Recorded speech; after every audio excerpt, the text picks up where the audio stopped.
It's because it's going to be one of those things we need to talk about, I guess, at some point. Yeah. Hello, everyone. Welcome to the show. Hope you're all well, having a great day or night. We got Lisa Wanderers with us today. She's in a new place. So, Lisa, you want to tell us all about where are you today? I've left Sydney and I'm travelling north, and I'm currently at Australia's highest town. It's called Guyra on the New England Highway, and it's even higher than Jindabyne. So it's beautiful. It's cold. Like, I've got the heater going. So, and no humidity, and 7 degrees overnight, and like 18 maximum during the day. So I'm in heaven right now. Is it the highest because they like smoking marijuana? Oh, I was making jokes about that too, actually. You know, I was going to say, I was going to do a little quiz. Like, I'm going to the highest place in Australia, and no, it's not Nimbin.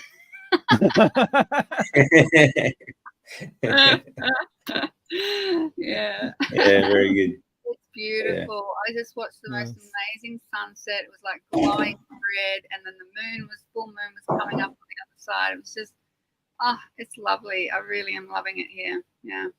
Awesome. Oh, that's good. Nice. Yeah. So how long are you there for? Only 2 nights. I'm literally on the road. So yeah, I'm traveling. I was only going to stay 1 night, and then I came here and saw that it was so lovely, and I was like, no, I'll stay 2 and just have 1 day. So I just had today off the road to go and explore the actual little town, and they got a car museum here and some interesting people and interesting shops and stuff. And I just thought I'll just have a chill day, charge up all my devices again, and I'm hitting the road again tomorrow. Okay, very cool. Nice. Yeah. All right. I'll be up in your territory soon. Yeah. What you got going on, Dave?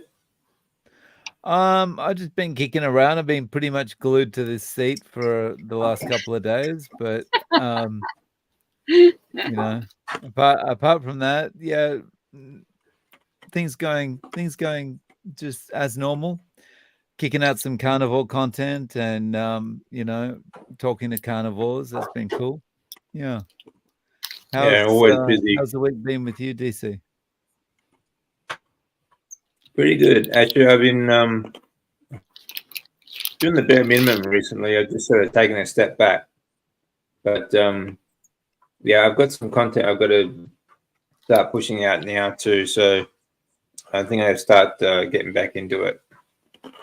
Maybe towards the end of this week, I'll start putting out some different stuff. So yeah, I found some actually. I'll be doing a reaction video to someone's channel soon. This so-called Frugivore. I don't know if you guys have ever heard of her. She's at North Queensland. She calls herself a nutritionist, but she's not. She has absolutely no qualifications at all, and she has like the bare minimum to be a personal trainer. So it's just absolutely insane, this person. But yeah, we're going to have a look at some of that maybe later on. And yeah, got some crazy stuff going on down here in Australia. We've got what they call the e-safety commission now, which is going to which has decided that they have the power to decide what Australians can see, hear, and say online in social media companies. So yeah, which is just insane. So we've gone full communist down here, and a bit scary. Yeah, it is. You know, it's definitely going in a bad direction. Everything that's going on down here. But again, I like to tell people, look, this is not about our safety. It's not about protecting us. It's about protecting them. You know, it's and you know, if you see what's going on in the last few years, you know that we're not allowed to speak out against our right to decide what we put into our own bodies. So yeah, it's going to be the same thing. Any sort of information as well. So just absolutely insane what's going on down here at the moment. But there you go. Not much we can do about it. Just except, you know, don't abide. You know. Yeah. This is the first I've heard of it. The scary thing about this, really, for me, is when I think of other countries that have done stuff like that, the first country that springs to mind is China. Yep. Mm. Well, that's And exactly what it you is. know, you see how what the freedoms are like there. You know, it's a little bit scary. Yeah.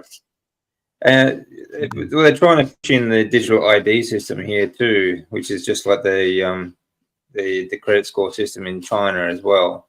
So if you got the e-commission sort of thing and the digital ID, you say something they don't like, they basically just cut you off. You got no access to your money, no access to buying things that you need to survive. You know. Wow. I Yeah, think and there's a that's big kickback against that, though. I noticed when I was Yeah. in Sydney, I was busking in Cronulla, and like I have a QR code that people can scan for digital tips, and usually probably about 10-20% that everyone was paying in cash, and even in the shop windows they had signs saying cash is king, pay with cash, blah blah blah. And I was like, wow, that's really interesting to see that people are kind of getting on board with that whole that's keep good. it back the way it was. Yeah, I was really surprised. It was kind of quite a forward-thinking little place, Cronulla. So, yeah. Yeah, that's great. Yeah, that was something I saw last year when I was in Japan. Yeah, most of the places we went to would only accept cash. They wouldn't even accept like your Visa or debit card or anything like that. So that I love that about Japan. They're very big on cash. Yeah, it's great for me as a busker. If people, I guess so many people go, oh, I'd love to give you some money, but I don't have any cash. And I'm like, I have a code for that. But yeah, cash is good. I mean, if I get cash, it means I could use cash to pay for things too. So yeah, that's right. Yeah, just avoid anything. We only ever use cash. So I've never liked even using like FPOS and stuff like that for your cards and things like that. But that's like this is flybys. Remember when flybys came in, and I remember thinking straight off the bat they were trying to make out like it was all these benefits for you to have these kind of loyalty type cards. And straight off the bat, when they're like, oh, they're always trying to sign you up for something, so they get your email address and they get everything. And I was like, no, basically, I don't want to contribute to your marketing survey. Like, that's all it is. You're just collecting people's marketing habits, for your own benefit. Like, anything that they try to make out like it's a benefit to you is, like you said, it's not. It's a benefit to them, not you. Come on, Lisa. There was one person in Australia that collected a 16 million trillion bazillion flybys points that got a flight from Melbourne to Sydney. Right. Yeah, that's about it. One person benefited from that. Yeah. Yeah, I mean that's the thing. People don't think about it. They say, "Oh, do you want to be a member?" And wait, you just say, "I'll give them an email, give them your phone number." They don't think anything of it. They just think that's a normal thing. Like you go shopping here, and you want to be a member. Like there's a reason why they're recording all your data. Like whereas like they had the same thing. They have reward cards in Japan. And you don't have to give them any information. They just get it's just a little stamp card. Here's a stamp. You get and some of them are you get you spend a certain amount, 10 times, and they give you a 30% discount or something free or something like that. And it's really good. It works well. But like I said, they don't take any information at all. And I love that. Do you remember back in the day, Radio Shack or Tandy? Mm-hmm. Oh yeah. Yeah, and you go in there and you go in just to buy some batteries or something, and they want, can I have your postcode, please? And what's your phone number? And they're everything was manual then, and every transaction they wanted to write down all your details. And it's like, I'm buying some batteries. Why do I need to give you my mailing address? Yeah, that's right. Yeah, it's insane. Yeah, why do they need that information? Because the information is very valuable to the right people, isn't it? It's absolute rot. But again, this is the way things are headed. Here in Australia, especially right now. So it's getting very dark. It's Yeah, if people don't wake up to it soon, I think most people are. I think a lot of people really are starting to wake up to it. At least some of it. At least they're starting to wonder why do they need so much information? Why do they need to control what we can see and can't on the internet? It's just it's going to be very messy. I think very soon. So yeah. But anyway. All right. So this is another thing too. Is the people that are running this e-commission sort of thing. Yeah, they're pushing the global agenda, which is also veganism. So how long is it going to be before they come after carnivores? Anyone who just speaks out speaks up for like a ketogenic diet. How long is it going to take to start censoring us for talking about health issues that they don't agree with? I think there's already a lot of that happening. I've noticed a definite increase in real militant anti-carnivore comments coming in. And it's just so strange because I just don't see carnivores. I mean, because I'm former plant-based vegan, right? So I still follow, subscribe to a lot of channels in the past. And I've never seen a bunch of carnivores deliberately going onto a vegan channel to make them feel shit about what they're doing, like it seems to happen in the reverse. And you've got to wonder if some of that, I've noticed a lot of the users, it's like, sort of letters and numbers, like bot type stuff, So don't you think, I mean, Dave, you must get it for sure because your channel's big and you get lots of comments. So have you noticed the kind of like nastiness? It's insane. Like, like some of the comments that YouTube quarantines make my eyes bleed. It's pretty bad. Yeah, I'll bet. Yeah, no, it's actually, people keep saying to me, like, I posted a few carnivore videos and it's like, oh, I was going to do one about the transitioning phase. Like everyone's like, oh, you said you were going to do another video about how you actually transitioned from vegan to carnivore. We'd be really interested in that. And I was like, oh, and I was going to do one with all my blood work, which is all sitting here. I've got all the numbers and everything. And there's part of me that's actually kind of like holding back because I don't mind talking about my story on other people's channels so much, but it's like I'm just not strong enough to cop with the kind of crap that someone. And one person, I did make a comment on something or other. I can't remember what it was. I think it was on Instagram, and just said that carnivore had been really helpful for me. Well, this one chick got onto my Instagram account and literally hate commented every single post of my photos, was like, oh, and I did the thing about Easter eggs, my carnivore Easter eggs that I made with like eggs and cream, basically. It was you're eating chicken periods and you're killing and you're a murderer and you're this, and it was just like, whoa, that was full on. Like it was how pathetic is your life though, that you have time to go into every post and write a hate comment. Like, I've never said anything bad about a vegan, like I just say, hey, each to your own. If it works for you, that's great. Like I'm just doing my own thing. I'm just telling you it didn't work for me, and this is what worked for me. And it's been really hard for me to handle. I'm too sensitive. I'm not strong enough. And that's kind of been a shame because I mean, when I do post a carnivore video, I get a lot of views because, my channel's only little, but definitely people are interested in looking for that information and wanting to know more. But it literally stabs me in the heart. Like I feel like, oh, it's cruel. It's actually bullying. And I've been bullied all my life for various other reasons. I don't want to be bullied about my life choices, and I feel like there's like when you talk about they're talking about controlling what we see and hear and whatever, what's more harmful to me. I mean, I know why they did that thing. It was about what happened in Sydney while I was there, and I saw the videos. Like I was on social media as soon as that happened, so I saw the full graphic video before they had a chance to get rid of it off social media in most places. It was disturbing for sure, but what's more disturbing to my psyche is coping with the kind of hatred and bullying that comments come in. Like, where's the control on that? Like, how can we get away with not being able to abuse somebody, you know, there's laws against that. But just because you choose to do a carnivore diet, all of a sudden you're fair game for everybody. You guys must be way tougher than me. I can't deal. Yeah, that's the thing. Like, it's okay if it's in line with their agenda, you know.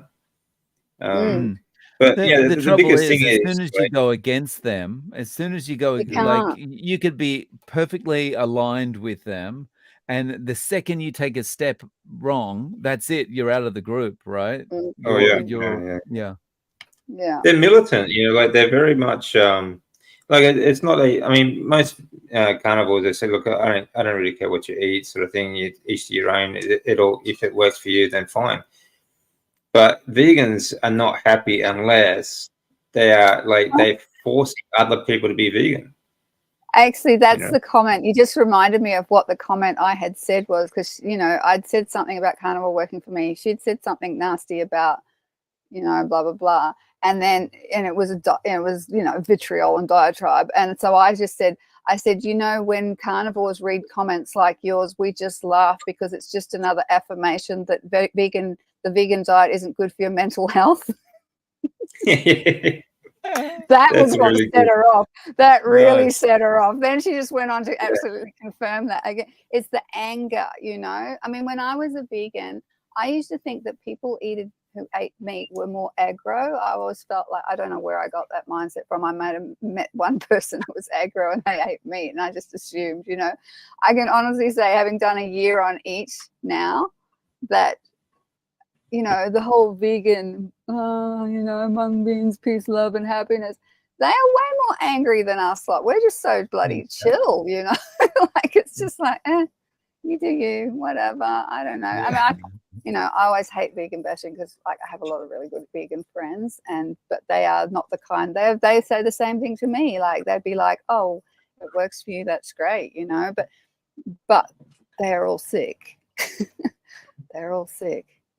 And that concerns me. So, true story, I just happened to get an update video today from a channel that I had subscribed to when I was whole food plant-based vegan. Won't name names, but husband and wife couple, and the wife got cancer. This is while they were doing the whole food plant-based vegan thing. Oh. And then now, was it maybe the wife got it. Now the husband thinks he might have it as well. It's looking like that, but they're still more determined than ever to stick to this whole food plant-based vegan diet and continue on with the channel. Well, they're just damn idiots then. Trusting that the tofu and carrots. That's a great segue. Yeah, sorry, Dave. I'm just going to say, you know, low-fat diets cause cancer. Okay, they cause all sorts of metabolic dysfunction. And you know, I'm living proof of that. Okay, and I spent so much time on a low-fat diet.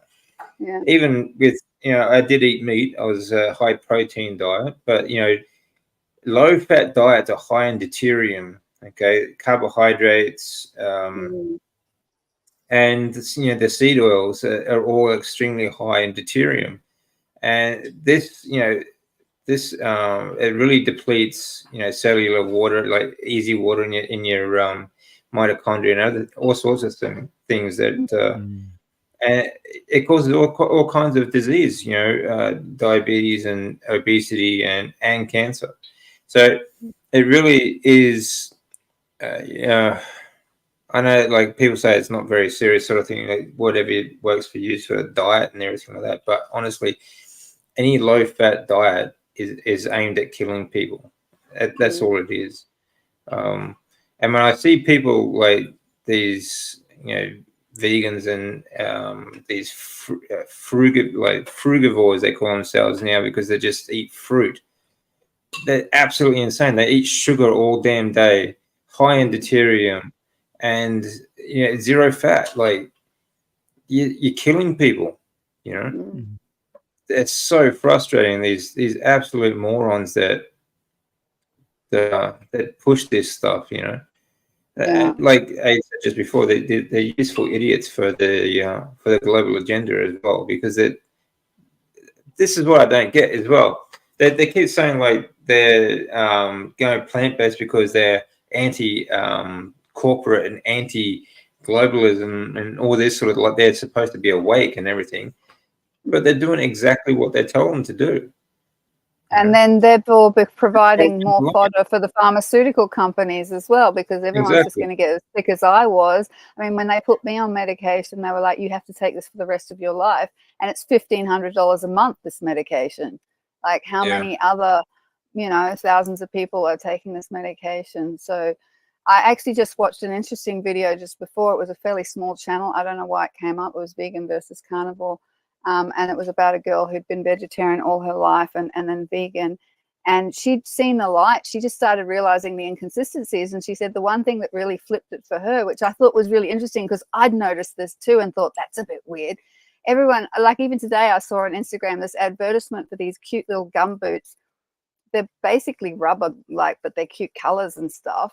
And they're advertising them as vegan leather, right? Vegan leather is this thing now, vegan leather. It's plastic, And she suddenly cottoned on to that. She said, I started realizing, she said, I would never buy leather because I was vegan. I didn't want to hurt the animals and everything. She goes, because I care about the planet and I'm eco-conscious. She goes, but then I realized I'm buying all this stuff that's vegan leather and it's actually plastic and it's probably made in China. And it's like, well, hang on, plastics are really bad for the world too, probably a lot worse than eating an animal is. And it was interesting. That was the turning point for her. So hopefully a lot of people will. Well, that's good. Yeah.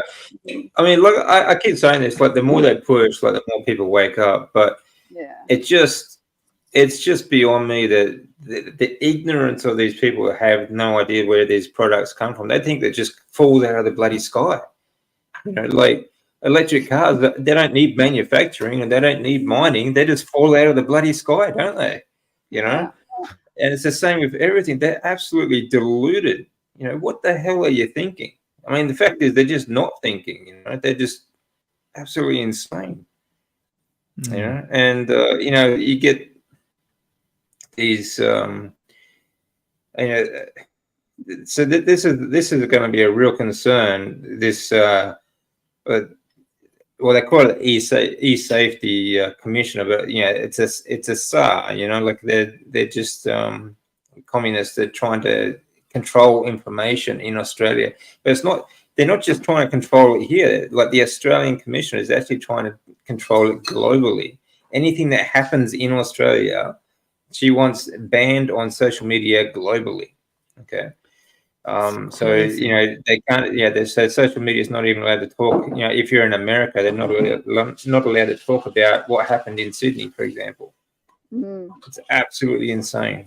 And honestly, it's just making Australia a laughing stock, because I mean, who the hell do these people think they really are? They have no right to decide what people in Australia can see. Well, when I lived in America, I used to tell my friends over there, because Americans just love Australia and like, oh, Australia, I've always wanted to go there and what's it like, and blah, blah. And this is like, I mean, I've been back here almost 5 years now. So this is probably like going back almost 10 years. And I said, it is the most overregulated country in the world. And I've lived in a lot of places, and I have to tell you, there are rules for everything in this country. Like it's just so controlled and regulated. But I think that people are starting to realize that. Like I think I read in the news the other day that tourism rates, that they're not getting enough of the backpacker types that they used to, which they're needing in the farms and things like that. Like there's a definite, they said ever since COVID, it hasn't returned to pre-COVID levels. Yeah, that I think this is actually, I'm gonna tell you right now, anyone watching this from another country, if you come to Australia like on a working holiday, okay, this is slave labor, literally slave labor.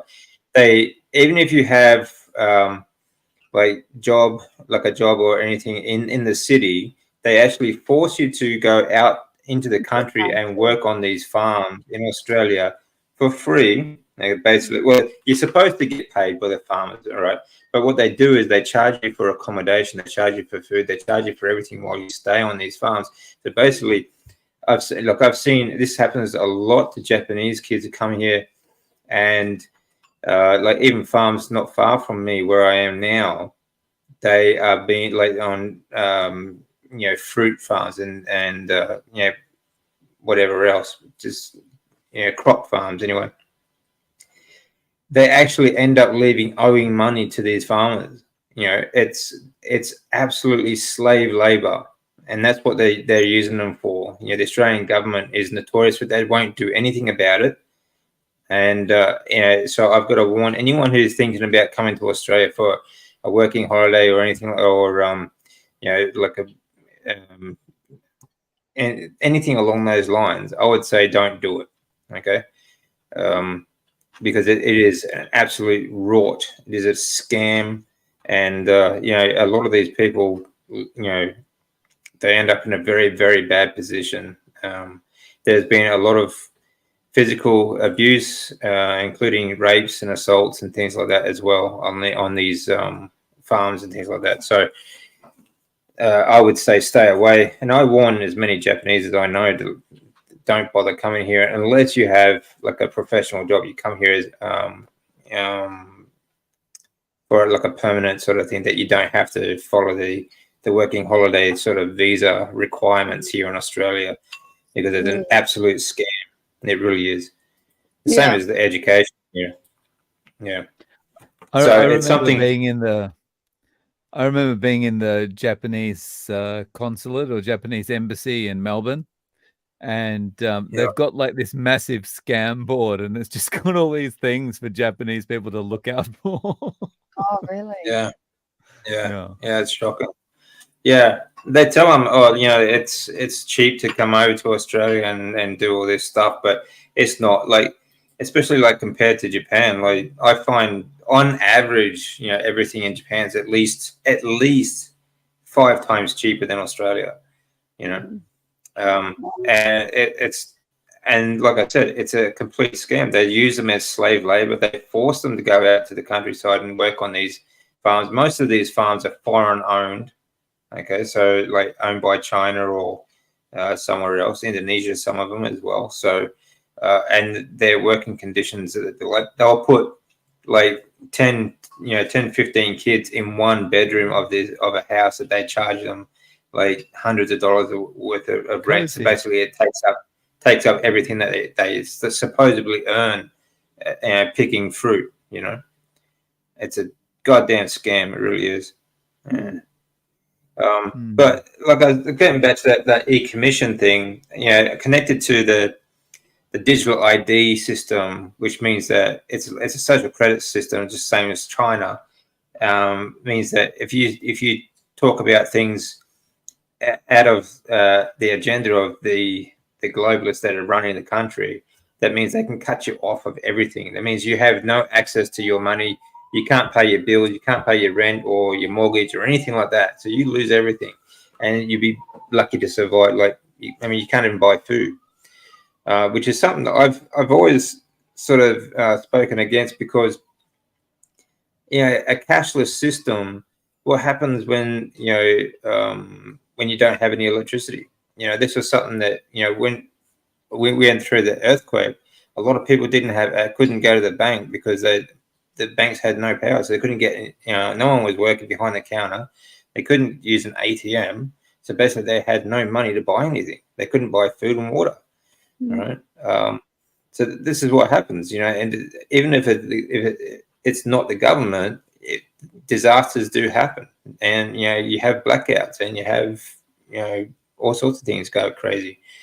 So it's just, it's just something I've never agreed with, but now things are just getting really sinister here. So I think it's something people need to be wary of. And I think you should, like I said, cash is king.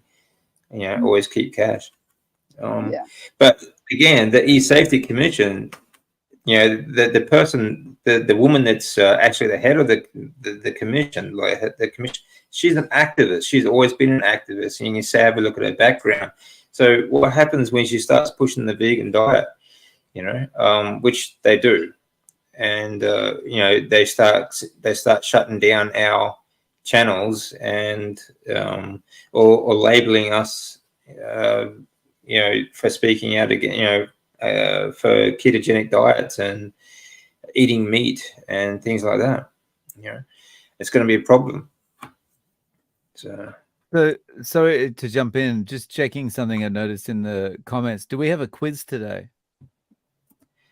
We can have a quiz. Would you like a quiz? Ooh, I'd love a quiz.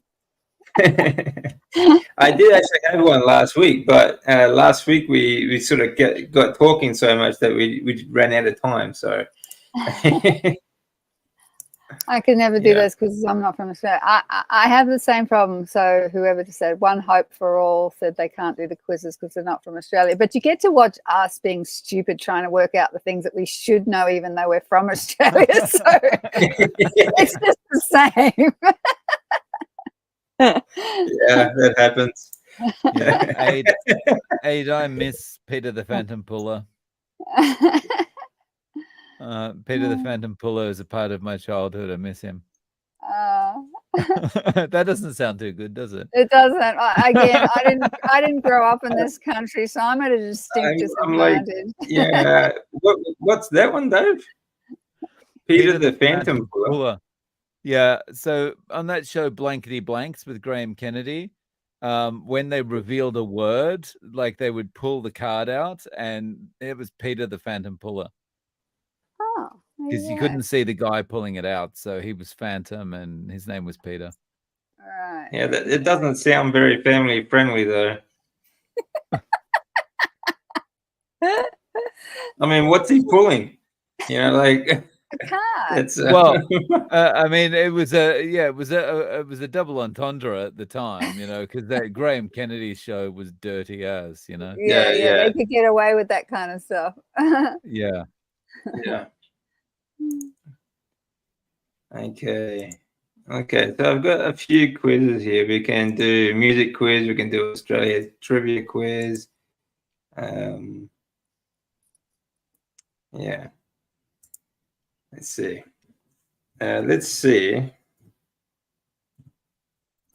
What we can Music, find. we've got one vote Okay, for how about- music here. One vote for music. On the chat, yeah. We got two for music. I'll third the music.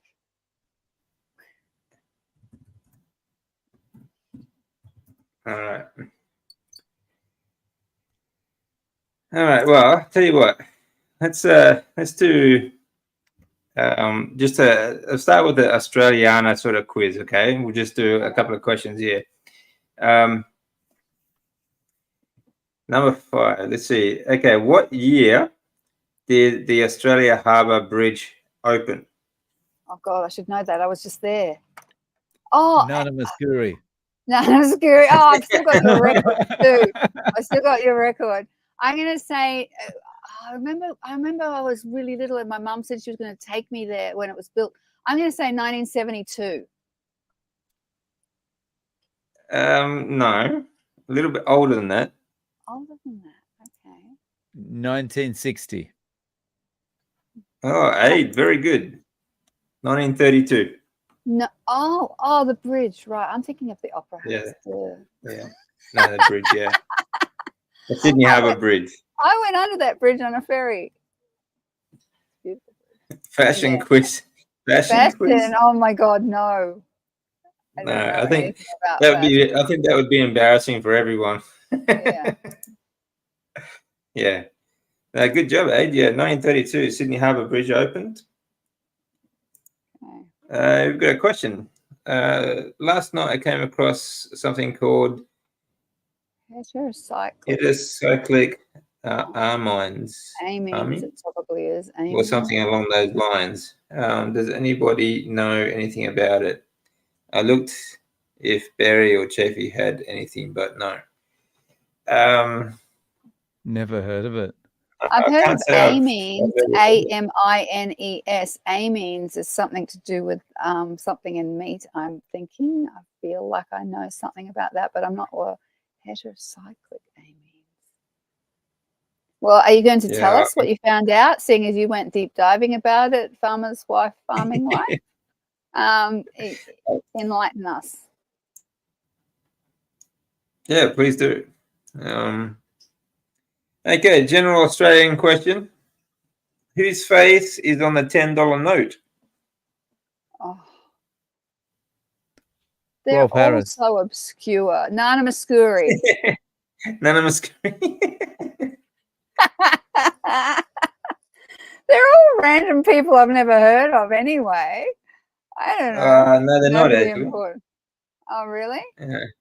Well, Yeah. I know they're historical figures, but they're so historical that Graham I don't Kennedy. know them. The Queen. Well, there is. Nobody important. Yeah, that's a good answer. I'll give you that one because that's actually pretty good. Nobody important. Actually, it was Banjo Patterson, but Oh, there you go. yeah, the Okay. original one. So, I do know who he yeah. is. Yeah. It's carcinogenics apparently formed from cooking meat at That's high what temperature. I knew it was something to do with meat. Ah. Yeah, I remember that. So I mean, there was a big thing about that a while back about barbecuing meat and also processed meats apparently being carcinogenic. And if you cook it too high, none of us have that problem. we don't burn our meat. So. Yeah, what temperature would that happen at? And I really don't see that happening. I think it's when it like carbonizes it, like when the meat goes black, basically, like charcoaly on a barbecue. Yeah, when you turn it into charcoal. Yeah. Maybe. But yeah. Rissoles and snags on the barbie at Gels Park when I was a kid. That's carcinogenic. Everything was carcinogenic there. Yeah, I could see it happening with a lot of those fake processed meats. Like those. There's old like cold cuts like Devon and stuff like that. That stuff's not meat anyway. Yeah. Like if you got fresh meat, I can't see that happening unless. I mean, who's gonna cook it at such a high temperature that it comes out like I don't know, just a charcoal bit of. Mine is no more than 2 minutes on the pan. Boom, done. So. Oh, you're on mute, Dave. We can't hear you. Oh. If you can use your meat as a briquette after you've cooked it, probably not a good sign. Yeah, it's probably a little too well done. Yeah. How do I get hubby on Carnivore? He's had Parkinson's for about 6 years now. It's so hard, isn't it, to convince people? Yeah, it really is. Yeah, that's a difficult situation, and I hope you do help. I hope you do get him onto Carnivore. Have a look at actually. I'll post a video for you. There's a few. There's a lot about these diseases that are caused by low-fat diets. And actually, the one I was just speaking with Sarah Pugh. Okay, it's another good one to watch as well. There's also a documentary called The Big Secret, and there's some doctors who are speaking out against the low-fat kind of problem that is actually causing neurodegenerative diseases such as Parkinson's, Alzheimer's, and the rest. Okay, so if you're showing that, it might help. Here's just a very short one. Like when I was trying to sneak, thinking vegetables were good for my children, I was trying to. I mean, it depends. If you're the wife and you're doing the cooking, more of the cooking. When I thought my kids needed veggies, I used to sneak veggies into their food in all sorts of ways by like grating things into spaghetti sauce and stuff. Like I would just start off by adding higher fat, like using saturated fat in whatever you're cooking and getting some fats into the meals somehow. Like that's such a good place to start. Really, getting meat and fats. And nobody needs to know that it's called carnivore. It's like tonight we're having steak with butter, and just if you serve up really yummy, meaty, fatty things and cook everything in like tallow and things like that. If you're doing the cooking, that's it. That's what I would be doing too. Try and convince him. I mean, there's a lot of good information. There really is a lot of really good information about this stuff. Check out Sarah Pugh's stuff. all that programming though, it's so hard. Like we've been so indoctrinated for so long that meat's going to make you sick, and this, that, and the other. I mean, it's a really hard program to overwrite. Yeah, it really is. Yeah, for a lot of people, and I can understand some of it to a point, but when it comes to, I think people just need to be more open-minded too. That there are, we are always learning. Life is a learning experience, and you don't stop learning until you sort of, until the day you die, really, or you shouldn't anyway. People sort of close themselves off to new information, unfortunately. So, so you get problems with people like vegans, for example. But that's just the way it is, I guess. Let's see.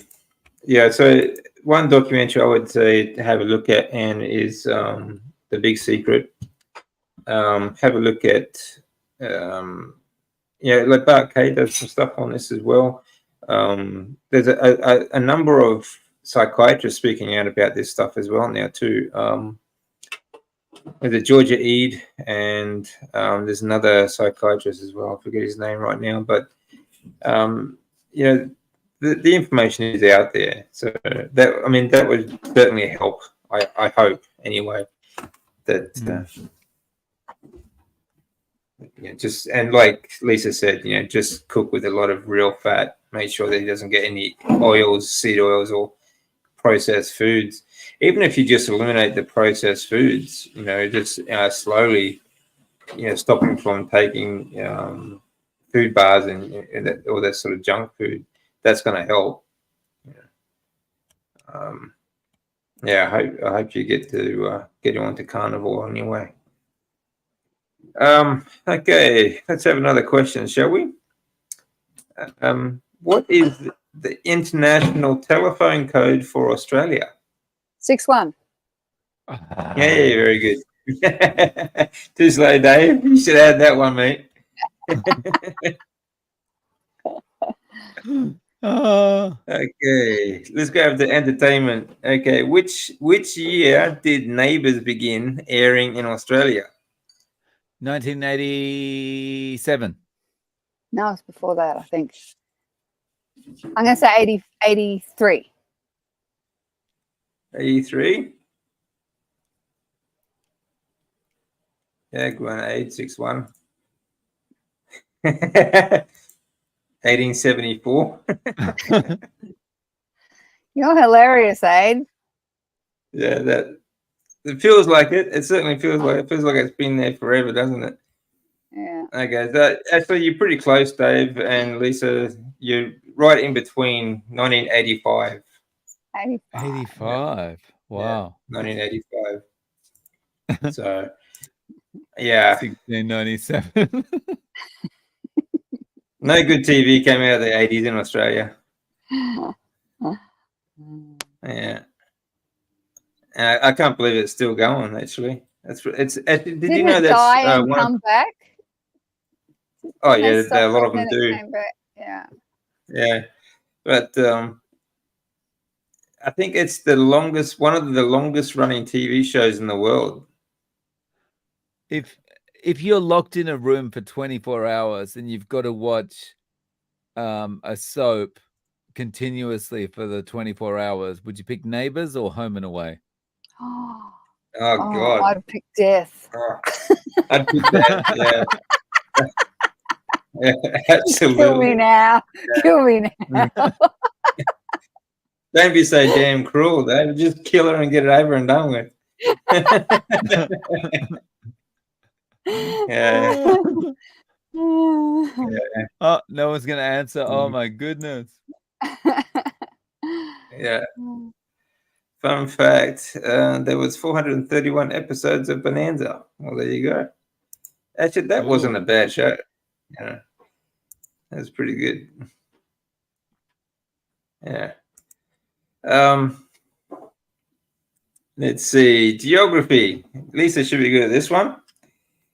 Let's see. Let me see. Where is the largest coral deposit in the world located?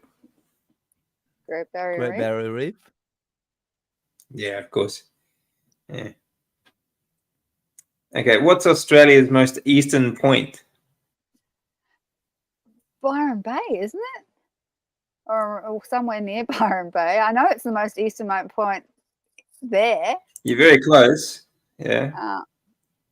Lennox Head, somewhere around Byron. Yeah, I'd Byron say Bay? yeah. Cape. Well done, Aid. Yeah, Cape Byron. Cape Byron, yeah, where the lighthouse is, right? So Yeah. Byron That is Bay, the same thing. I'm going to easternmost take point that of point. I'm going to take that one. I think that's the one lighthouse for the whole east coast of Australia. It covers everything. Yeah. Okay, not bad. Pretty good, everyone. Doing well. Okay. Here's a little tricky one for you. In which year was the first Melbourne Cup run? Oh,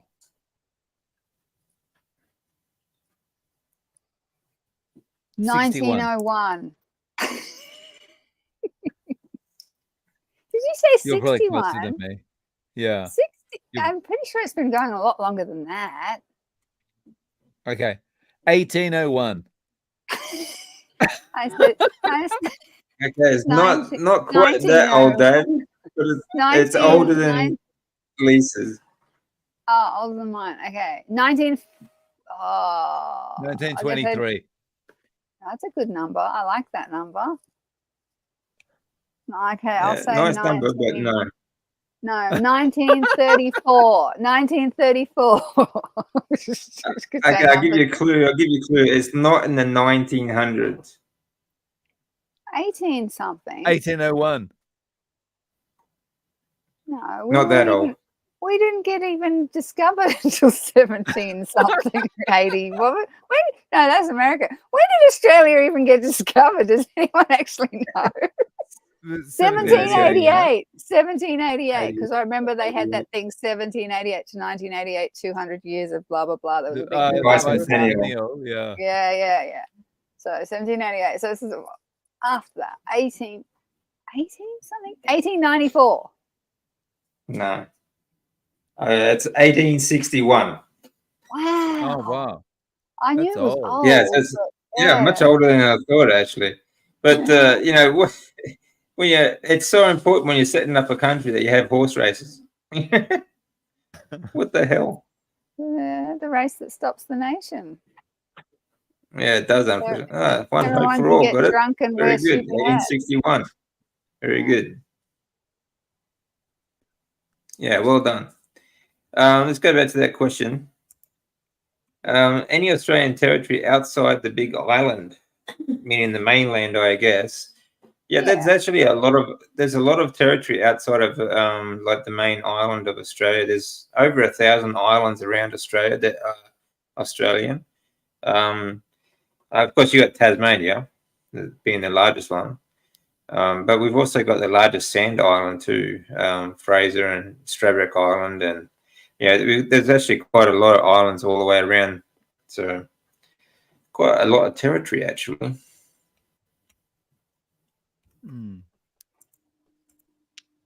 Let's see. Something that'll get you. True or false? Australia is the country with the most islands. Oh. False. What do you think, Lisa? Australia has the most islands in the world. What do you think? Well, we're pretty big, so our surface area for islands is probably bigger than. I'm thinking of a lot of the countries up there that are just lots of islands and archipelagos and stuff. I don't know. I'm going to say false. Yeah, it's false. Yeah. I mean, we do have a lot, but we don't have the most. No. I mean, it's quite a lot of Yeah, well done, everyone. False. False B. Very There you good. go. Philippines, Yeah. 8,000 islands. Yeah, there you go. Oh wow. I know Yeah, the map. Philippines. The map above Yeah. us just looks like lots and lots of islands that aren't ours. So Yeah, Asia in particular has a lot of islands actually. But even parts of Japan, like I think there's the harbor of Matsushima has they call it the Thousand Islands. So there's like so many like obviously not all of them are big enough or habitable sort of thing, but yeah, they have a lot of these little islands in their harbor. So When it's you just said Asia has a Thousand lot of Island them. there, when you said Thousand Island there, I just thought of a prawn salad cocktail. dressing. Little what? Thousand Prawn Island salad cocktail. dressing.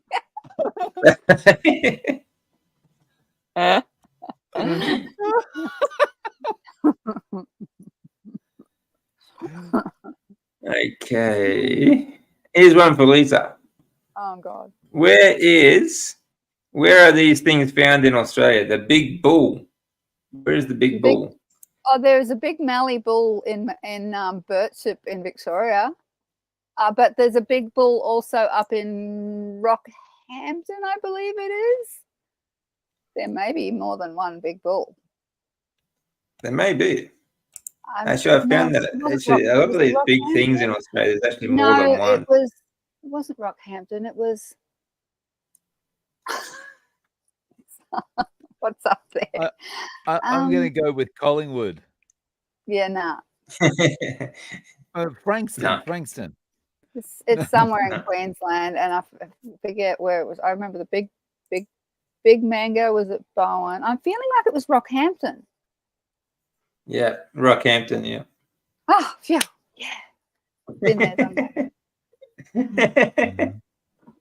Yeah, I'm going good to job. another big thing tomorrow. I've already done a big thing on the way here. What big thing did I do? I went. Oh, the big golden guitar at Tamworth. Oh, cool. Yeah. Yeah. Yeah, Tamworth, if like people don't know, Tamworth is like the country music center of Australia. Like in America they have what is it called? Nashville. Nashville, yeah. It's kind of like Australia's Nashville. Yeah, big bull is in Parliament. Yeah, I got to agree with that. Yeah, that's complete BS. Actually, it's the bull's excrement. The banana is say. not in Queensland aid. The banana is in Coffs Harbour, which is New South Wales. Yeah. I mean, there is like I suppose the big banana, but there are some other ones around as well. So yeah, I think like if you go to the big pineapple, plantation here in Queensland. I'm going to the big apple in Stanthorpe next. I did the big prawn in Ballina. I did the big Ned Kelly at Glenrowan. Yeah, I've done a few. Oh, there's a big cassowary up at Mission Beach area, I think. Yeah, Australia loves big stuff. Eh? Well, they used to anyway. Back when they used to make these big things, kind of like tourist attractions, when it was cheap enough for people to actually go on holidays and tour Australia, do road trips. But very few people doing that these days. Except for me, all the time. You can do it if you don't have a house. Top tip. Yeah, you can do it. Yeah, you can. If you give up your house and you have no mortgage and no rent, you could do it for the rest of your life, just like me. Yeah, very tempting, actually. Okay, let's see. Entertainment. Let's go to entertainment. No, that one's not very entertaining. Yeah, where did Mr. Squiggle live? Behind a blackboard. Did he live there? I don't know. can't remember. I just remember him coming out from behind the blackboard, but No, I mean he came. He always, yeah, he did. He come out from Was behind it the like the blackboard. name of a town? Did he have a town? oh, that he was Mr. Squiggle. Yeah, Josephine got it. Mr. Squiggle, the man from the Josephine moon. got it. on the Yeah. moon? Ah. Yeah. Very good, Josephine. Well done. Hmm. Jeez, you must watch a lot of Mr. Squiggle when you were a kid.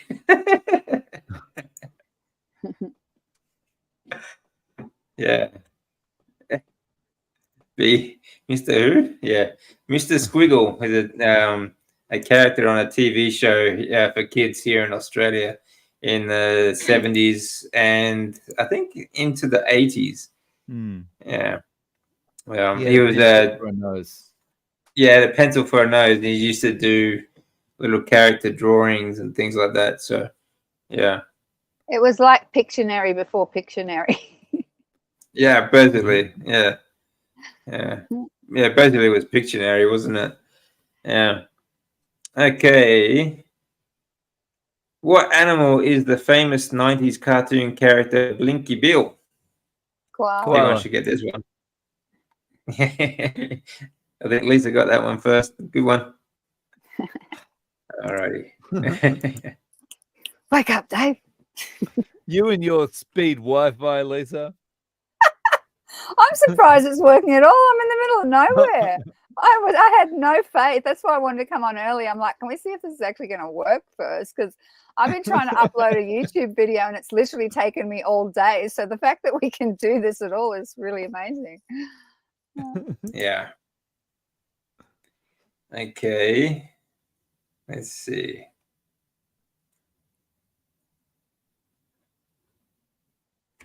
Okay, let's check your history. How many ships were in the first fleet? 11. 17 million. There's I have no idea. barely that many people in Australia. Yeah. Well done, Lisa. Yeah, 11 ships. 11 ships. I was right. Oh my God. I was totally guessing, but that must have been filed back in an archive somewhere. That's impressive. Nice work, brain. Well done. Yeah. Let's see. Okay. I'll be applying for Mastermind next, I tell you.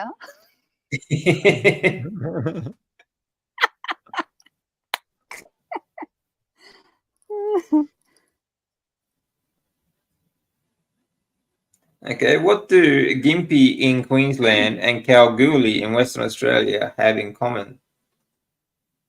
Murder capitals of people. Australia. No people? I know Gympie was the murder capital of Australia at some point.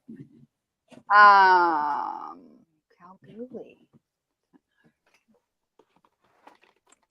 I'll give you a clue. It's got something to do with money. Mining, some kind of mining thing? Oh, No? Yeah? Maybe? Okay. What are they doing, Gympie? Gold Close. Rush towns? First Gold Rush, maybe? Or Gold. gold? ah. Yeah. Gold cows. Mm. Yeah, gold. They were both mining stroke, the first towns to discover gold in Australia. Yeah. And they're I mean they're still pulling gold out, you know, every now and then. All right. What was the capital city of Australia before ACT? Oh, we've had this question before. So we should know. Mm. Still So can't it tests your remember. memory too. Was it Melbourne? I feel like it was Melbourne. Yes, it was. Yay. Yeah. Very good. Yeah. Good job. All right. So, actually, Lisa, what would be your favorite town in Australia that you've been to so far? Right now, where I am in Gyra, I love this town. That's your favorite? It's my favorite today. Ask me tomorrow, and it'll probably be wherever I end up tomorrow. Fair enough. I have this terrible habit of falling in love with every place I go to. But favorite place in the whole of Australia. Oh, yeah, no. Anything that's little in the country isn't too hot. I can't. Okay. I can't. I love it. I just love going and seeing all of them. Yeah. So you always go south for winter or for summer, sorry? No, I have no set schedule in mind. I'm just going, I'm kind of moving depending on people I'm organizing to catch up with, or family, like the kids having something happen, or friends having something going on, or an event that I want to go to, or because I'm sick of this and I feel like something different. I try not to plan too far ahead, and I try not to get stuck into a rigid schedule of anything, really. I'm just really kind of just going with the flow of letting life just carry me down the stream and see where it goes, sort of stuff. Yeah, fair enough. Well, that's good. Yeah. How about you, Dave? What's your favorite town in Australia?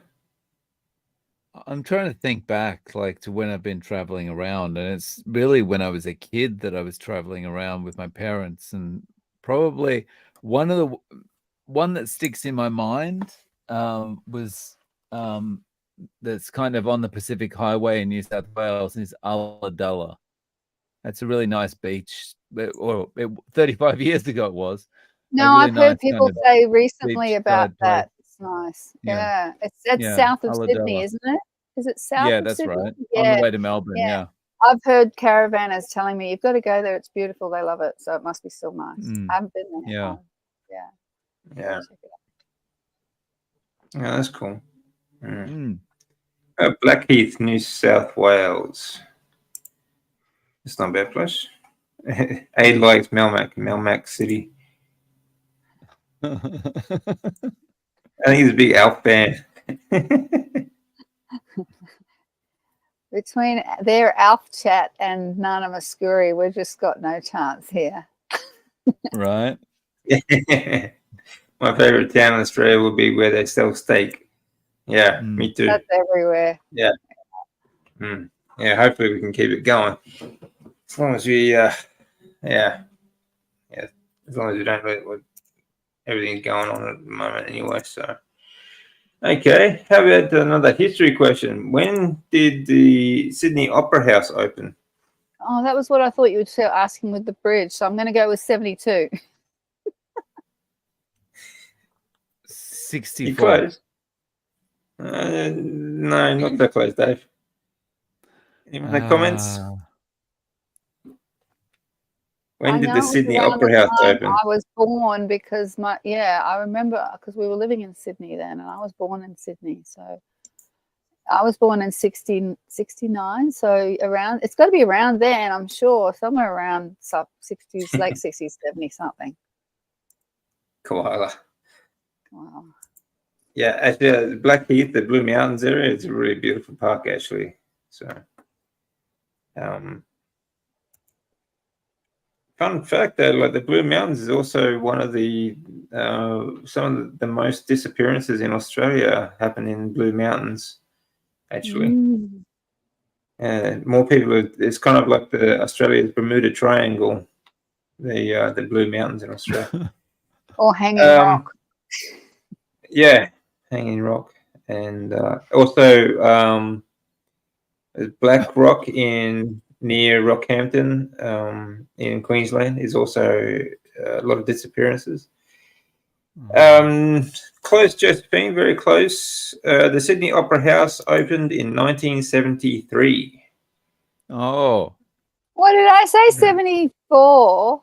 You said 72. 72. Oh, I'm pretty close then. You're close. Yeah. You know what? Okay, so for people who aren't from Australia, if there's anyone not from Australia watching, this is something I mean, I've been there many times, but I've just been there like in the last couple of weeks. And it really surprised me as I was walking up the steps there, because when you see it, you know, from the side, like when you're on the ferry and it has the full, you know, party hat kind of thing going on.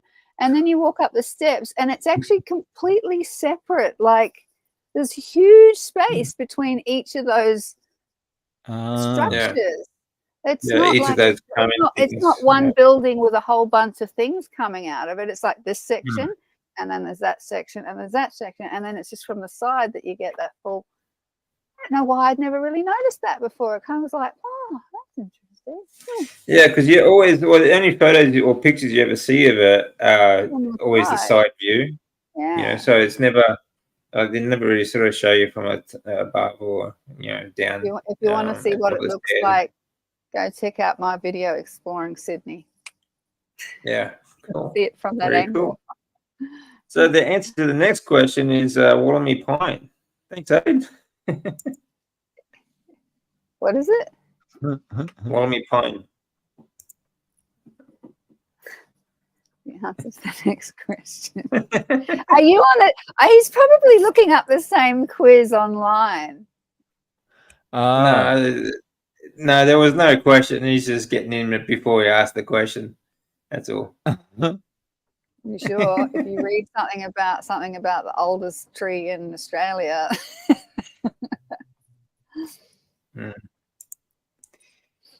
There's quite a large community of those who need ongoing care due to mental health issues. Many seem to get lost and wander off. Yeah, that's true. I do find them on most occasions. Yeah, that does happen. That's me. Yeah. That's why I'm Lisa Wanderers. I got mental health issues, and I tend to wander off too. Yeah, she's still wandering off somewhere. I'm still wandering. Nobody's ever found me yet. Like, catch me if you can. Oh, there's something for you. The oldest trees in Australia, Antarctic bead trees. So there you go. Yeah. That, you know, like back before the ice, you know, sort of on the Arctic was there. That, you know, there used to be forested areas. So many thousands of years ago. So yeah, anyone complaining about global warming just need to go back to different periods when, you know, CO2 levels were much higher and everything was much hotter. But of course, you know, don't expect ignorant people to do that. Let me see. Here we go. General. Okay. The platypus and echidna are the only marsupials in the world that can what? Lay eggs? Yeah. Woo. That's weird, eh? So weird. That's really strange, isn't it? Like, the only marsupials in the world that can lay eggs, 2 of them in Australia. I think Australia, being separate from the rest of the world, has like some of the strangest animals, actually. I mean, it's some of the most deadly as well. Like all the top, out of the top 30, I think it is, like deadly snakes in the world. 25 are in Australia. So, yeah, it's crazy. That's what Americans keep telling me anyway. Yeah, something like that. So, yeah. Let's see.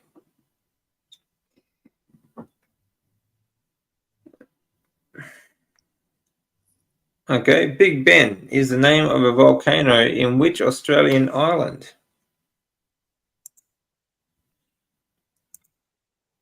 Ooh.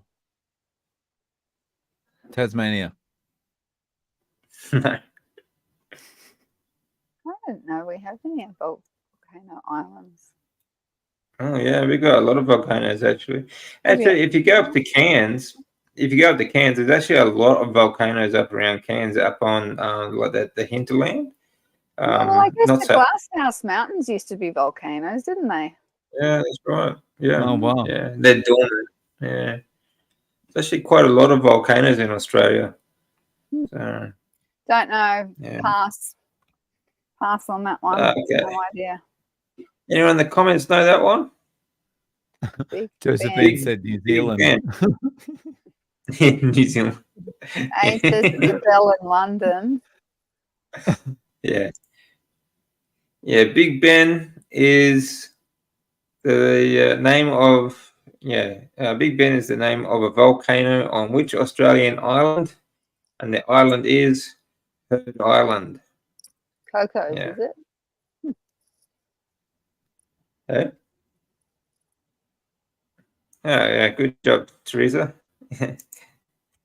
She Googled it, so she cheated, but she got it.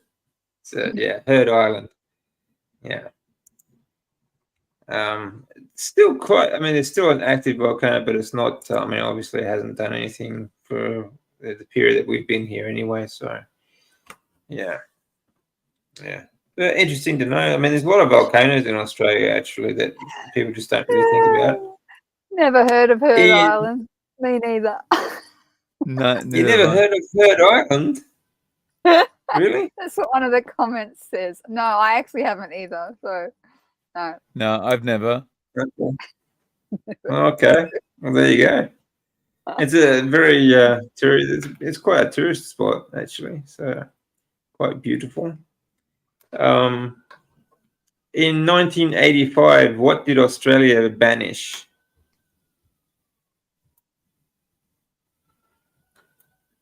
Oh, What did they smoking. banish? No, actually, that was after. Well, yeah, when did they do the smoking thing? That was. Well, that started in the 90s, like the anti-smoking campaign, but that didn't make it illegal, though. True. Yeah. So this is something that was made illegal? Jeannie's got Yeah. it. Common sense.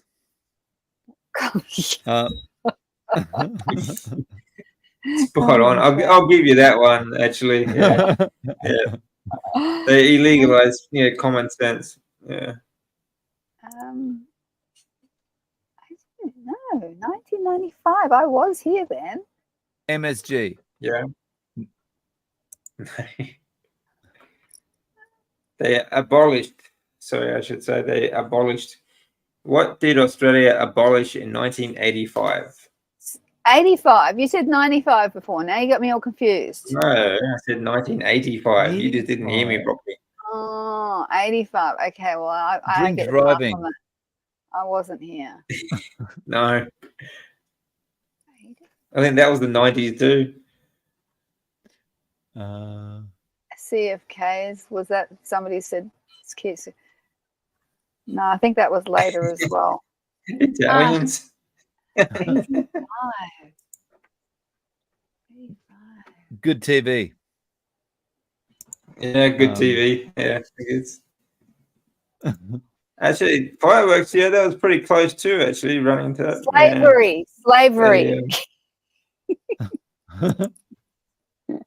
They abolished slavery in 1985.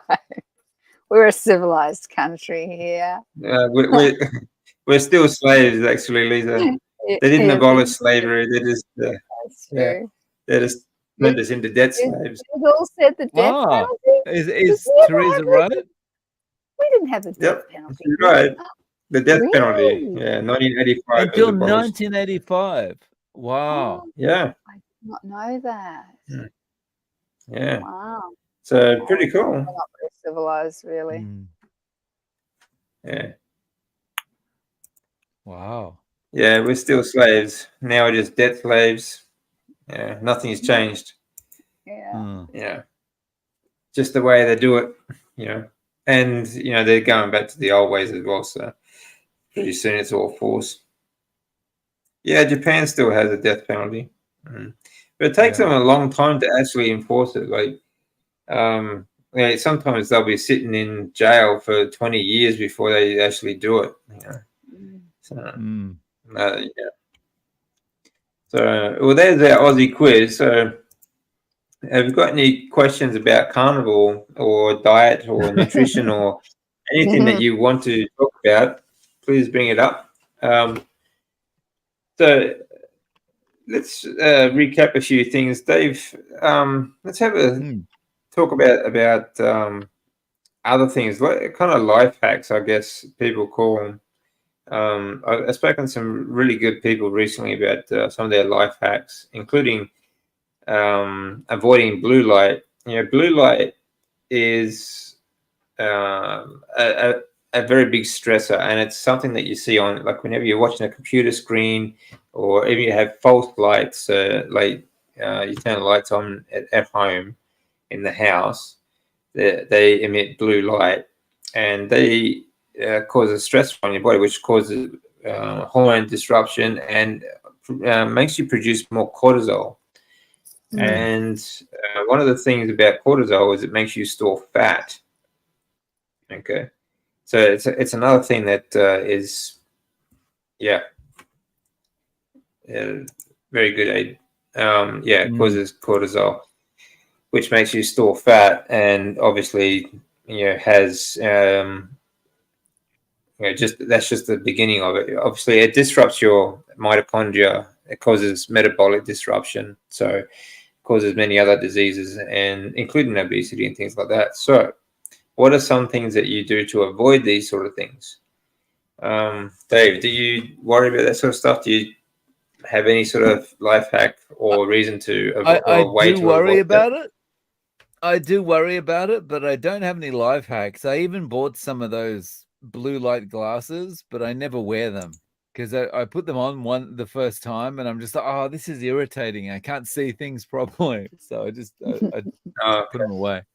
I should. This is something that I think is important to be aware of, because, like, I'm around blue light coming out of screens and stuff for, like 15, 16 hours a day.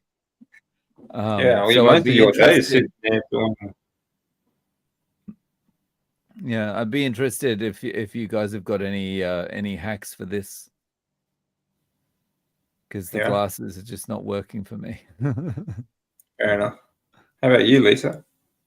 Yeah, no, I looked into this years ago, actually, before I even went carnivore, because, I have had mental health issues. And it's basically the blue light, the idea being that, our brains and our whole sleep-wake cycle is tied into the sunset and the sunrise. So ideally, you wake, and that's one good thing I love about being on the road, is that I get so exhausted when I'm driving that I do, and there's no real entertainment sort of thing. I do tend to just go to sleep as soon as the sun goes down. Like, I'm feeling tired now already. If you're going to bed with the sunset and you're getting up with the sunrise, then that's the ideal for your biochemistry. I did also buy some blue light glasses, and I found I was fine with them. I had ones that actually had like prescription lenses. I definitely am conscious of it. Like, on my phone, I've got it set to, you can actually set it to at a certain time. So like at 6 o'clock, my phone automatically goes to, I know the iPhone does it. I don't know if other phones do it, but you can set it to, they don't call it a blue light blocker, but it basically creates a sort of a yellow tinge over everything so that you're not kind of as exposed to it. But yeah, I definitely wouldn't be on like a computer. I am conscious of it, and I do notice that I definitely sleep better if I don't have the screen constantly. I mean, I'm quite religious about switching everything off when it's bedtime. That's it. All the devices are off everywhere. So yeah, I think it does make a difference. But I think that the main part of it is, I mean, yeah, the light from technology is a different kind of light for us to process. And I personally notice the flickering kind of more effect, which is quite exhausting as well. And that's why I hate fluorescent lights as well. Like any new lights like that bother me. Anyone's ever noticed, like, that's what your TV does too, like when you're watching TV, it's always flickering. Constantly flickering. Yeah. So I think it's just I think basically the crux of it is if we, most of us that comes of this sort of lifestyle are looking to sort of be as much in tune with our natural biology requirements as possible, you know, and I think that that's traditionally what would have happened. The sun goes down, there was no further entertainment. I mean, you might sit around the fire for a few hours, but that light's kind of beautiful and you can watch it for hours. It's way better than TV, That's right? red light too. Yeah, it's beautiful. But we wouldn't have stayed up till midnight, you know, watching YouTube videos and scrolling through social media and things like that. So I think definitely there's way too much light exposure and not enough time for our brains to rest and recuperate, for sure. Yeah, exactly. Yeah, I agree. Like setting your body clock. Okay, your organs have a clock as well. Like, you know, you get up when it's light and you sleep when it's dark, and your body sets its hormones according to that clock. So, like for example, especially for men, in the morning you'll get up and your testosterone levels will be production, and including your vitamin D production will be stimulated. You go outside and you see the sunlight in the morning and get that sunlight, that will stimulate your vitamin D production as well, which which fights all disease, helps strengthen your immune system, and it also helps absorption of other vitamins and minerals and everything else. Hormone production, set it all right to the time of the sun.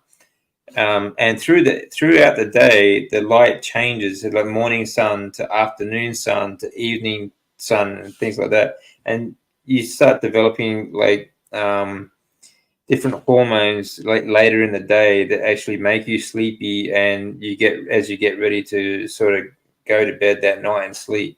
But we're sort of missing out on that, and this is why our sleep gets disrupted, our hormone production gets disrupted. And when you're sitting around watching screens all day or inside and all this fake light, this blue light is making you produce cortisol and hormones that and just gets your hormones all disrupted. So it's really difficult for you to sort of lose weight or lose fat, I should say. And I mean, there's so many problems that arise from that too. It's not just everything that comes with it. I'll just keep it on here because it's kind of ironic, isn't it? Vegans do want carnivores to die. It's kind of funny, they one of their arguments is that protect life and all this sort of stuff, but they're quite happy to kill anyone that or kill anything that kills other animals. It's so ironic. Should beef roast be served rare or medium rare? I guess that's a very important question. That's a very important question. Yeah, I would say medium, maybe. What would you guys say?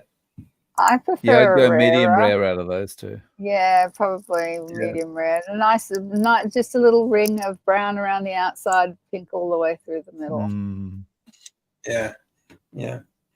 I think actually I didn't comment, but I did actually watch some of your video the other day, Lisa, and you were talking about see, the human body is electrical as well. This is why getting one way to set your body clock is to get up and watch the sunrise, but ground yourself while you're doing it. Absolutely. Oh my gosh. Yeah. I've been walking around barefoot all afternoon here because there's beautiful green grass and I watched the sunrise and somebody was talking about this recently about, don't wear sunglasses, like especially for that morning light and that afternoon.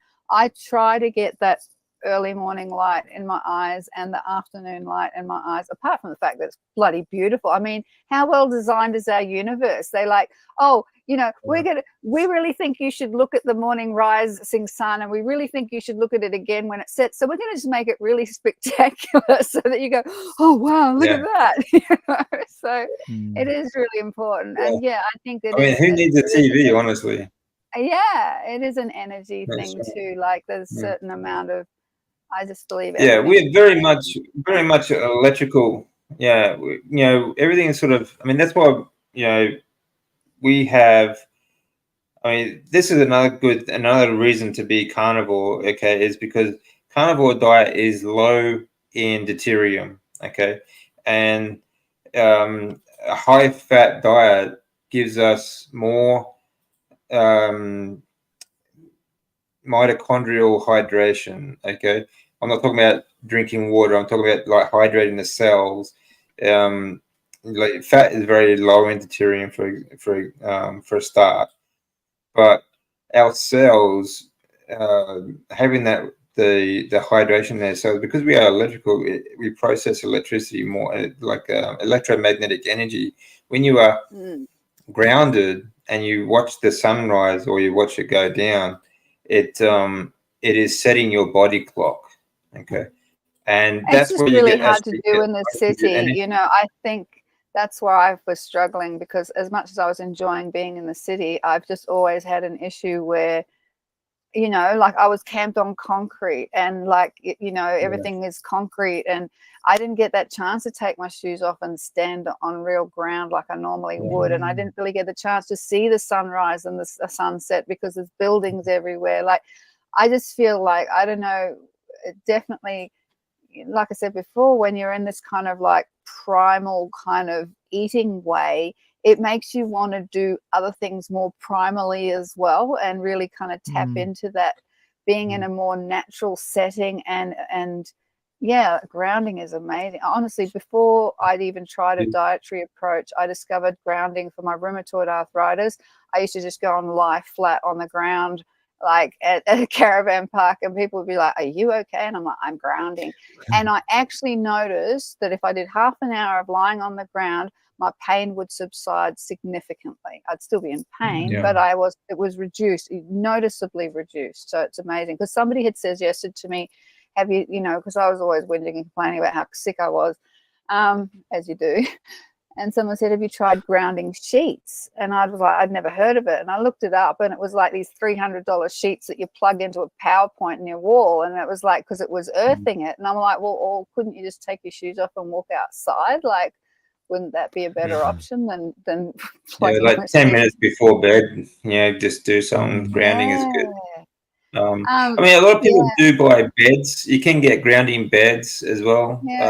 Like Buck Bay has one of them. I don't really want any electricity running through.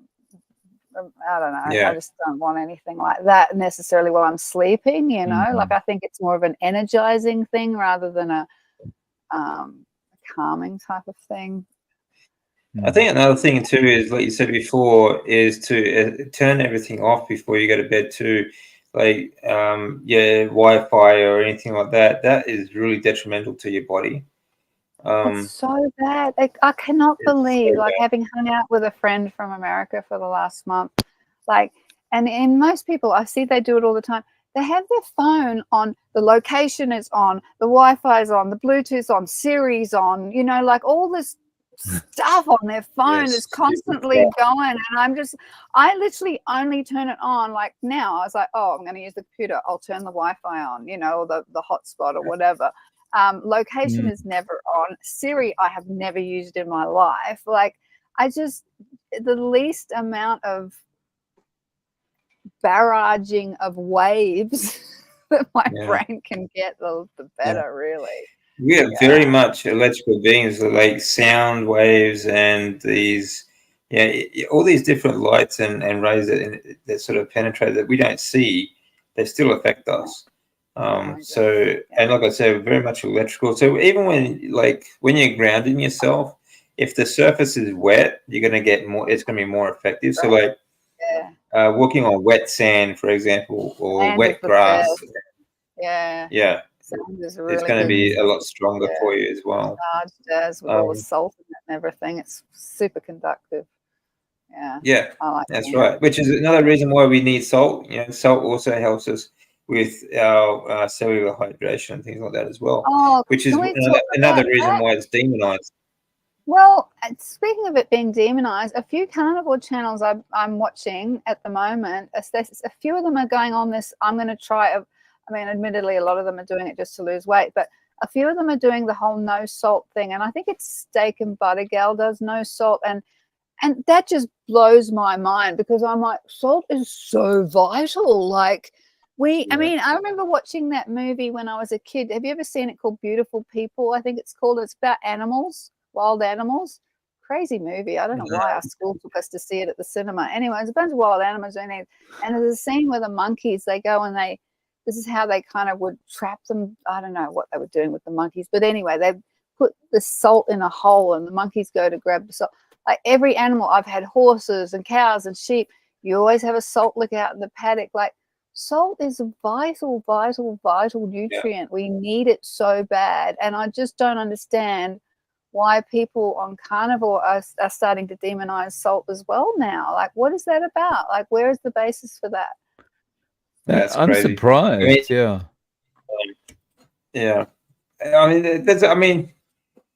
there's a lot of people on carnivore that just I don't know, they get obsessive about things, and they like they have just had they have some strange ideas too. You know, like some people like they say they're fasting, for example, or they say that they're they keep coffee, but they're clean carnivore.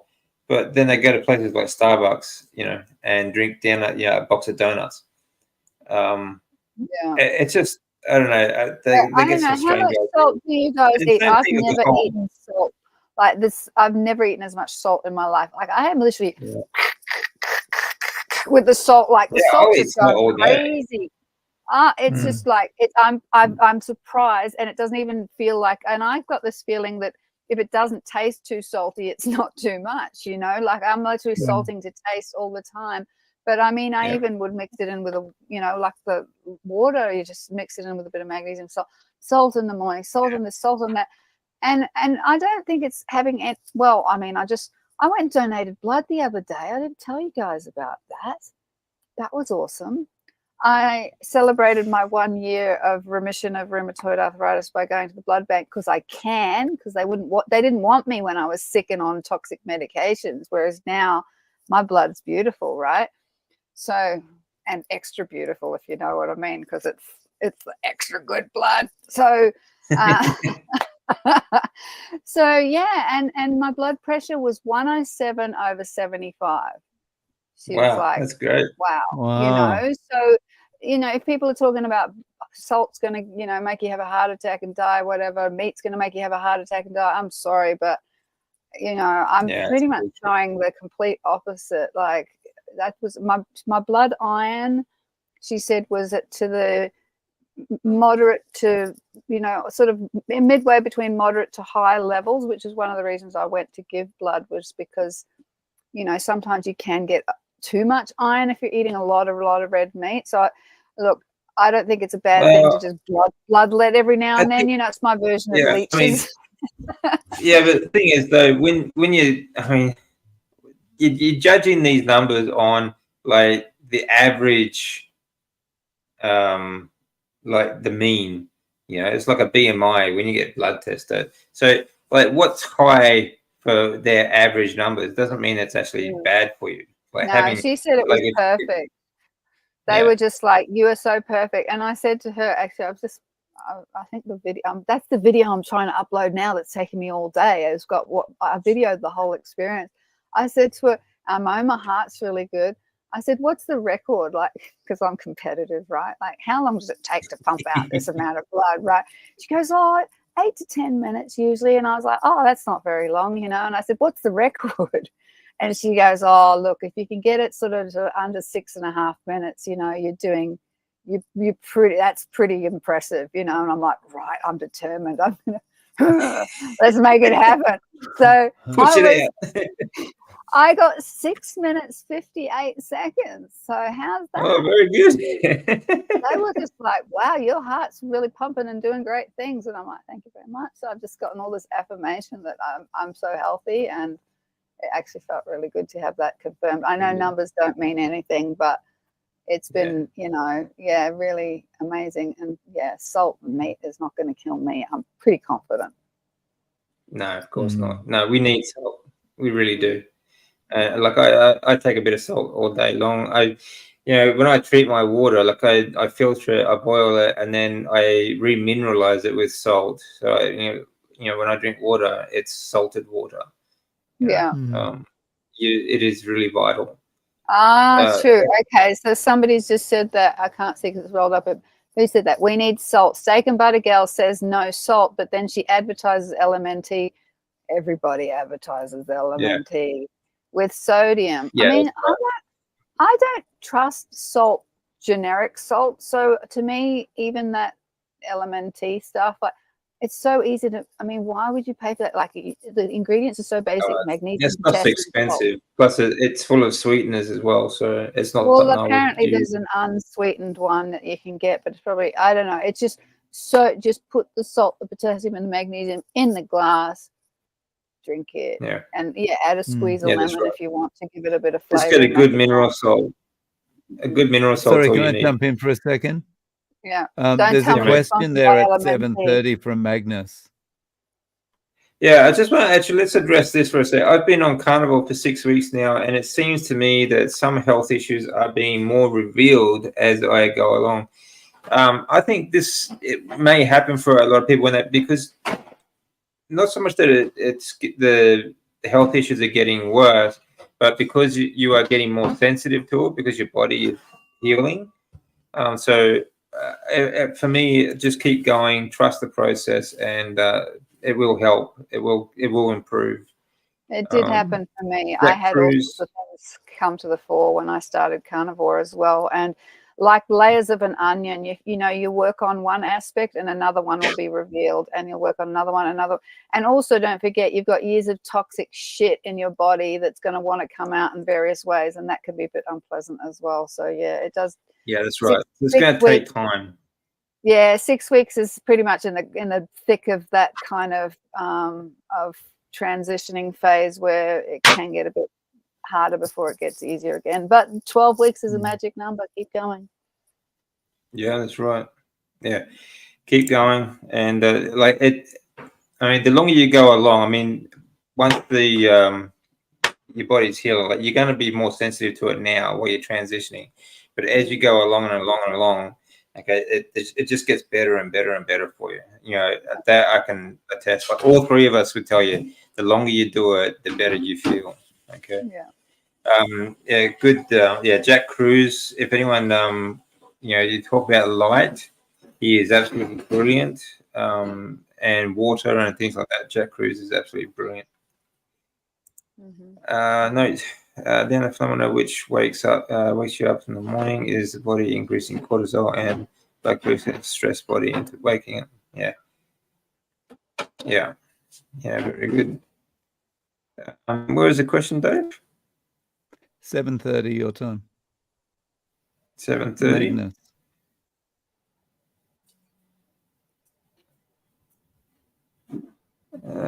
Here we go. Do you guys have a gap between drinking water and eating? Oh, that's a good one. That's such a good one. I will pipe up on that straight away.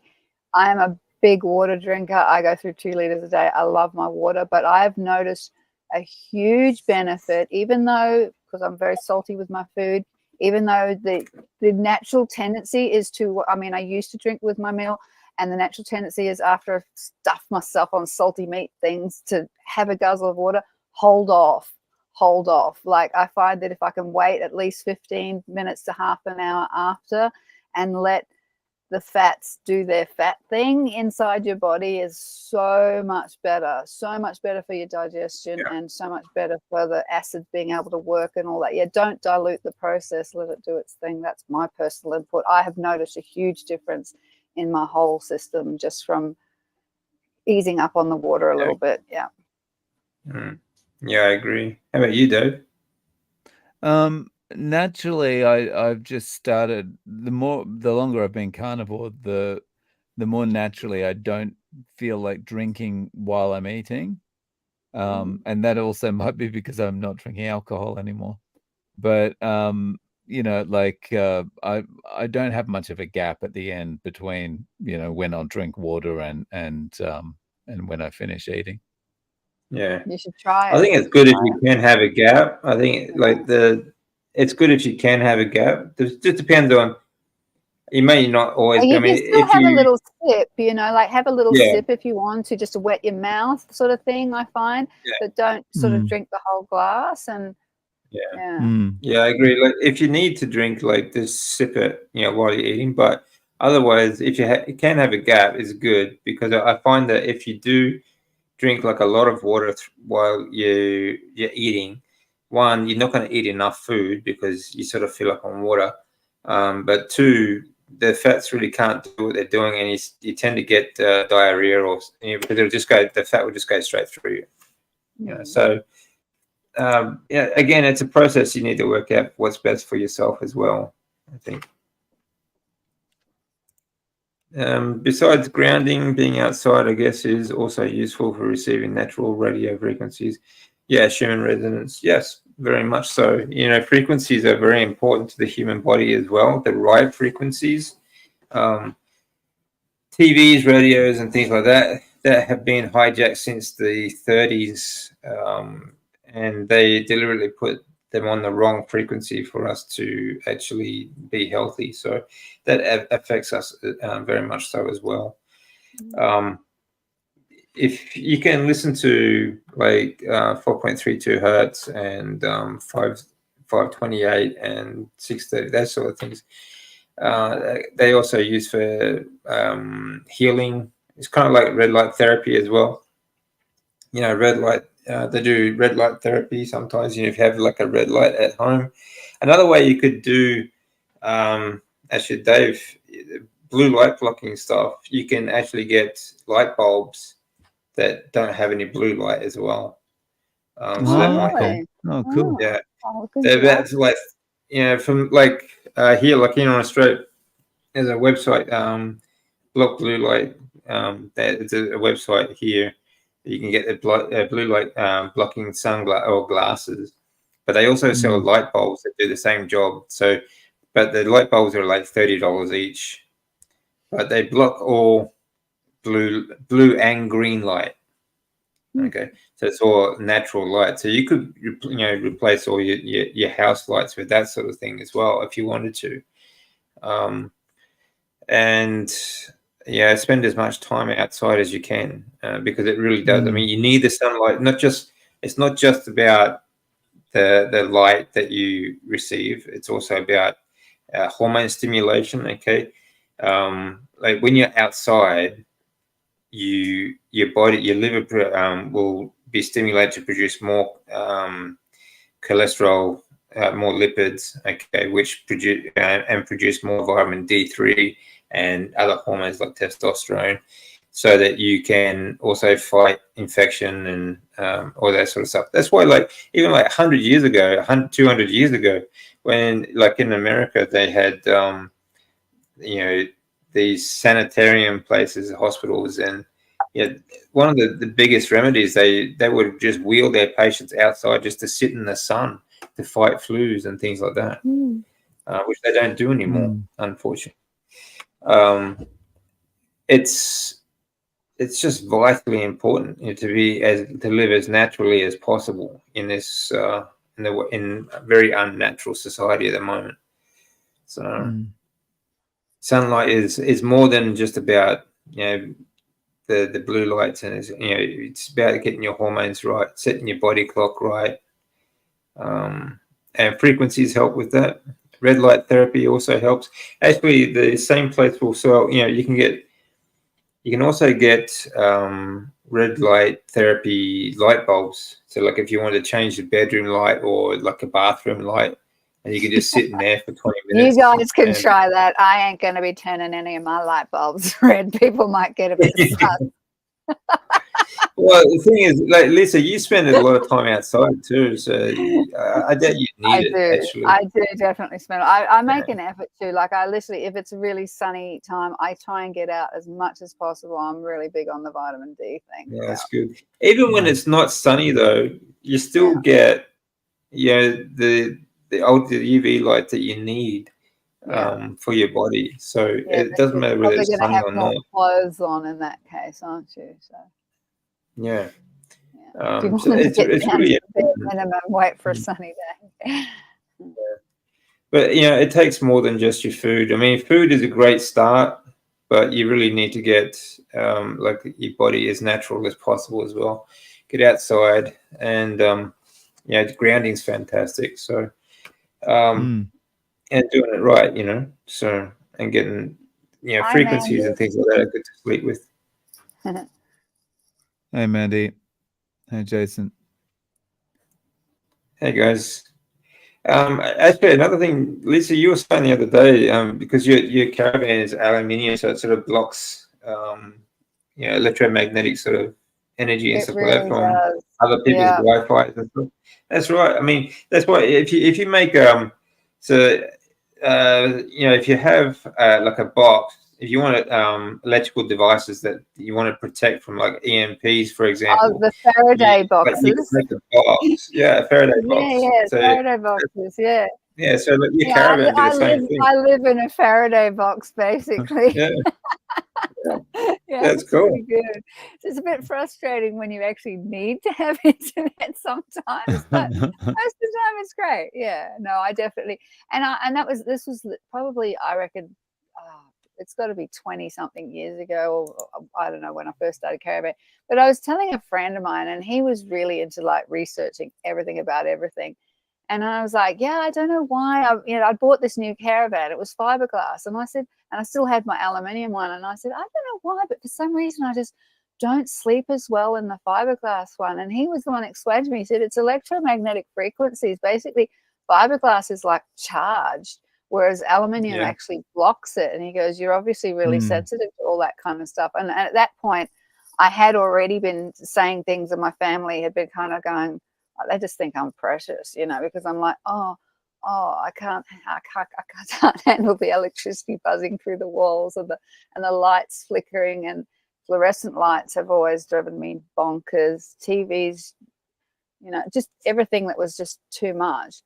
And then you get in an aluminium van and you like sleep like absolutely blissful. Like it was so noticeable for me, the difference. And that's, like I said in the video, I thought, well, I remember people talk about the tinfoil hat people, like I don't really know who the tinfoil hat people are. It's kind of become a common joke, hasn't it? It's kind of like a thing that people talk about, those tinfoil hat wearing people, they're all conspiracy theorists, blah, blah, blah.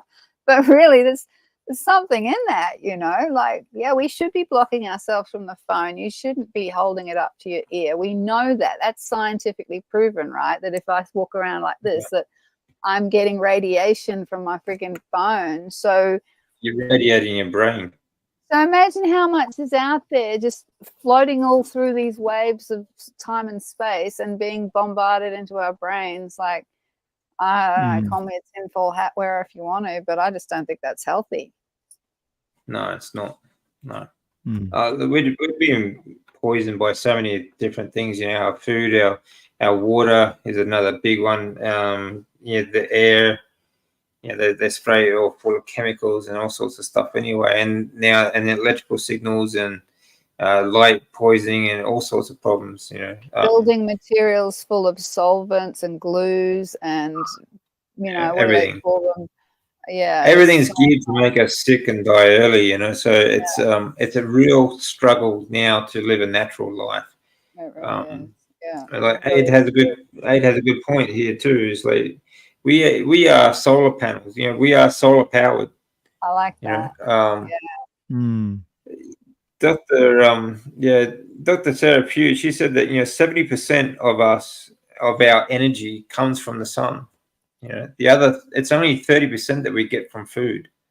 All right. So this is the thing. Like if you're out in the sun, you're going to have a lot more energy. So it's you need to charge yourself up. That's how you charge your batteries. Your mitochondria are like batteries, solar powered batteries. So get out in the sun, get yourself charged up, and you'll feel a world of difference. Honestly, you really will. My dog does that. I mean, I look at her, and I know snakes and reptiles, they have to go in the sun because it helps them digest and break down their food and stuff. But my dog, she just wants that. All she wants to do, like her idea of a perfect day is I just want to lie in the sun all day long. And I mean, she's got hair all over, and I sort of think she obviously knows there's some benefit in that, like just instinctively. Like it's not a temperature thing, because we've got a heater on in here right now. Like, you know, it's perfectly cozy and temperature controlled in here if I would need it to be. It's literally the actual sunlight. She loves that feeling of it on her skin. And I think, you know, animals are pretty in tune to what their needs are. And I think, well, if that's what she needs, then yeah, we need it too. You know, it is vital for everything. Yeah. Yeah. Yeah. Animals are very much in tune with their environment. Unfortunately, we have sort of detached ourselves a lot. Yeah. I mean, we've always needed shelter. We've never been like, we're not an animal that's covered in fur, for example, and can sort of stay out in the weather and whatnot. We've always had shelter, but it's always been very much connected to the environment as well. It's always been made of wood, for example, or a cave, or and we've spent, you know, throughout the day, like at night we'd sleep. As soon as it's light again in the morning, we're up and out and doing things, and we'd spend most of that day outside. And active now as well, you know, being right, active. very active. Yeah. And now they're trying to keep us inside, watching blue light and all these screens all day with false light, which is making us sick, you know. Do you guys do the cold shower thing? I've been got into Wim Hof. Actually, my awesome doctor, the one that told me about Carnivore, he told me about Wim Hof just by chance because I was at a caravan park at the time. It was really annoying me because the water in the shower, it was the middle of winter, you're in a Besser block open shower thing. It's not comfortable at all. And the bloody hot water kept going off every 5 minutes. I'd get like a couple of bit of hot, and then all of a sudden it'd go freezing cold. And then and I was so cranky about that. And I had rheumatoid arthritis so bad that I couldn't stand up for more than 5 minutes at a time then, you know. So it was like I really needed to maximize my shower time. And my doctor said to me, "Oh, have you heard about Wim Hof?" He's always writing me these little notes. Go home and look this up. You know, he goes, rather than getting all grumpy about the fact that the water goes completely cold, just learn to embrace it. And I was like, what a load of shit, you know, like I got really grumpy about that as well. But I love it now. Like I always turn the shower to cold at the end. And here, like last night, it was 7 degrees, right? And I went and had a shower, like, I don't know, I usually try and shower in the middle of the day because it's usually quiet time. And it was just, it got to the point where I was like almost getting a bit overwhelmed from the hot shower because my body was craving the cold, turn it all the way to cold, and then that icy goodness. Oh, because we were more adept once upon a time at the fluctuations of temperature and things like that. You know, I think that we've become hot water is also something that we haven't had access to for, you know, the last million years either. So we've mollycoddled ourselves, haven't we? Actually, just another way to help the body get rid of deuterium is heat temperature, like temperature therapies, like heat and cold water therapies. Also helps the body get rid of deuterium. So it's really effective for that. So cold water, as cold as you can stand. It doesn't have to be real cold. I love it cold. Look, if it comes off a melted snow cap, I'm in heaven.